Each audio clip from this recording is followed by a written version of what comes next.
Well, it's going to be a tough game. Tough game, you know. When it comes to football, Ghana is historically high up there, And based on the fact that Nigerian football has been held hostage for years, and we will never get out of the trenches if we do not change things.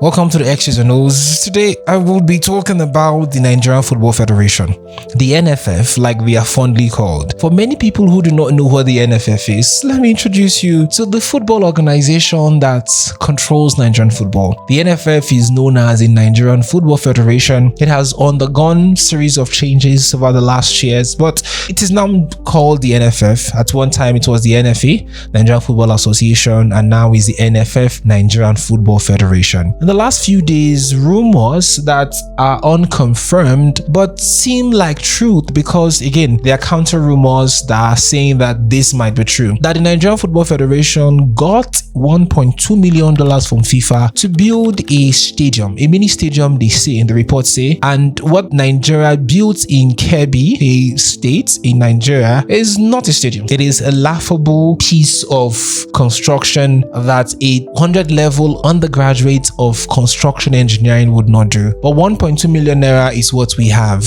And to make it even worse, FIFA's official X handle has that picture of the mini stadium in Kebbi as a header. And so you understand where we are. But here is where all of this makes sense, doesn't make sense, laughable, deplorable, and disgraceful. There are certain journalists whose name I do not want to call who have insinuated that the story is false, that $1.2 million wasn't given to the NFF, and that we are running with a false narrative. These journalists, Nigerian journalists who are reputable and respectable, they have not given us the real story. They've not debunked it either, neither have they said how much the Nigerian Football Federation got. So I'm thinking, if you are insinuating that the story is a lie, then what is the truth? Also remember that the NFF, in an official statement 2 weeks or last week, if I am not mistaken, they put out an official statement to debunk the claims, but they did not debunk the claims. All they said was whatever monies we get from FIFA are monies that are approved for certain projects, and FIFA only gives us the money in phases after each phase of the project, after each preceding phase of the project had been completed. So what they were saying in essence is we have not siphoned any money. This $1.2 million people say we used to build what we call a stadium but isn't actually a stadium, is what FIFA gave us. Now in the official statement, they did not debunk the $1.2 million accusation. They did not say whether or not they got the money. They only said, well, we get money from FIFA to do projects, and that is what we use the monies for. And they listed only 2 projects that we know of. And the question is, what happens to the other monies they gave you for other projects? For those who do not know also, FIFA has what they call the Go Project, where they invest heavily in underdeveloped nations like Nigeria and a lot of countries in Africa to help grow their football through building of mini stadiums, academies, and the likes in these countries. And Nigeria has been a beneficiary of this. Over the last decade, Nigeria has gotten over $1 billion from FIFA from this Go Project. That is on record. But in the last decade, we can't exactly say we have seen what these monies have been used for, what projects have been built. We don't know. Accountability is a big problem, not just in the Nigerian Football Federation, but in Nigeria in general. We seem to lie about everything, and when we are asked to give account of the monies given to us, we either get emotional or put up silly, thoughtless defenses to evade the question. Now, I saw something on social media that I am not certain of its authenticity, but I think it's best I read it out to you so you can have an idea. Now, these accusations or allegations have not been confirmed, but as a Nigerian who is privy somewhat to some information and happenings in the Nigerian football space, I think these allegations are not far-fetched. Maybe the monies are not as specific as they are here, which I'm going to read to you, but you kind of get a picture of where we are as a nation. So here are some of the things that this person says. I will not call his name so I don't, lead him to get harassed. In 2014, this person says, Amadou Pinnick and his NFF subordinates diverted $8.4 million from FIFA for the Super Eagles quarterfinals performance, along with 167,000 $503 in unauthorized office expenses, an extra $310,000 for ghost friendlies against Bolivia, which they fixed to collect money. In 2015, 2.5 million in FIFA forward funds saw $801,929 laundered through undocumented cash swaps with no projects built. Between 2016 and 2018, $4.7 million from the Nike kit deal, $250,000 in World Cup bonuses, and $21.6 million in jersey royalties were funneled through private firms by person official audits. 2014 to 2018, also this person says millions were lost to duplicate billing for friendlies and untraceable donations from corporations. From 2019 to 2022, this person also said $19.5 million in FIFA grants were siphoned through opaque channels, leading to player boycotts over unpaid winnings. These funds were meant for youth development and player bonuses, but the NFF's mismanagement has left Nigerian football stagnant. End of quote. Again, I do not want to reveal who this person is, but he paints a picture, even if not clearly, of what is happening in Nigerian football. And my thought is, we would never get out of this. The reason why people clamor and fight tooth and nail to be head of Nigerian football isn't because they love the sport, isn't because they are interested in the sport. It is because of the monies they would get. Again, I am privy to some information and relationships with people, not just in the NFF, but also in local football here in Nigeria, Plateau State. And I can tell you for a certainty that football is big business. Not in the way football is big business in Europe, where people do the right thing business-wise to get money. Football big business here because people know how to siphon money. Governments and private individuals put money into football because they see it as a venture. For the government, it's a social project that can help take people out of the streets. For private individuals, it is a project that can help them raise money. But because of the endemic, deep-rooted, rotten corruption in Nigeria, everything is in shambles. I know football club in Nigeria, let me not call their names, who get monies for things and do nothing about it. I know football clubs who ask for budget for certain projects and certain equipment and certain logistical runnings and do nothing about it. It is common that Nigerians are corrupt at every sphere and in every industry, and I'm not surprised. While this hurts is that we as a people are leaving so much money on the table.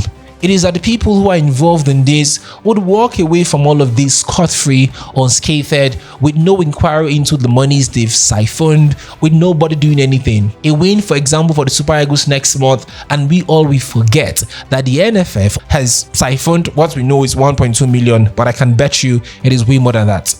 We all knew, for example, that Amaju Pinnick wasn't the best of NFF chairman, but he left the NFF position and nothing happened to him. We all knew that there were several times in the NFF under Amaju Pinnick where monies were unaccounted for, but nothing happened to him. Remember when players talked about their bonuses not being paid, and the NFF president said, "You all should be happy that you wear the green and white jersey." Again, all of this happened and nothing happened to them. So while this outrage is gaining media attention on social media and traditional media platforms, nothing is going to happen. We are going to forget about all of this when the league resumes in the EPL, in the La Liga, the Serie A. We would forget about all of this when the Super Eagles comes to town. I have said it repeatedly on different platforms, on radio especially, that Nigerian football is going down the drains. And we are comfortable with it, or we are not, but we do not have the gusto. We do not have the might, the discipline to speak out. The people whose job it is to change things, the supposed administrators in the NFF and the FA chairman, are not ready to make the change.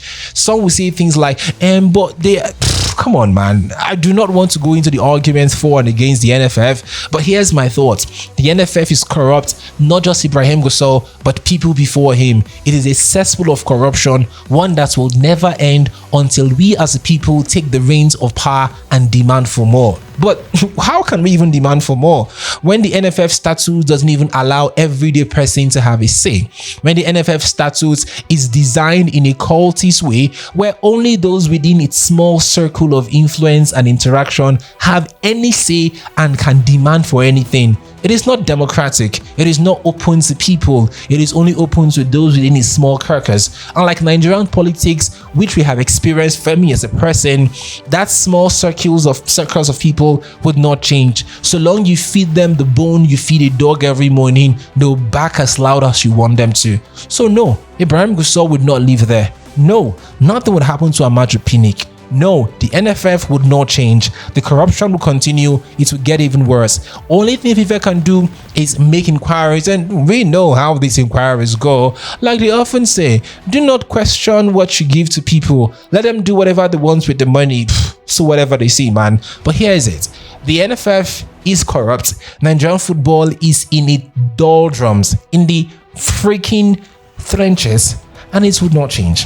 We can only moan and cry and plead and complain and tweet and make videos and make podcasts, but nothing is going to change. Why?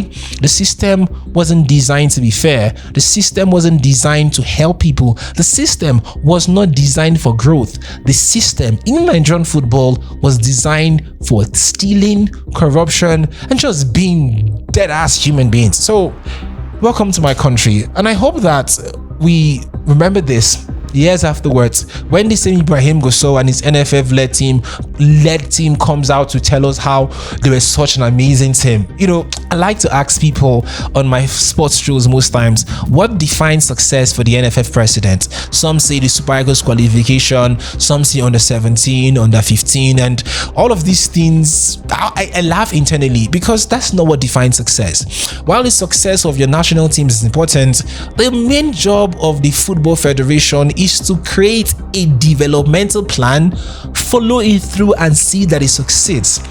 Do we even have a policy for football? Do we have a 5-year, 10-year plan for Nigerian football? Do we have an idea what we want? No, we do not. Like they often say, it is all vibes and inshallah. With the presidency, with the NFF, with basketball, it is all vibes and inshallah. So, welcome to my country, where common sense is not common and truth is relegated to the background and falsehood stays in the front burner.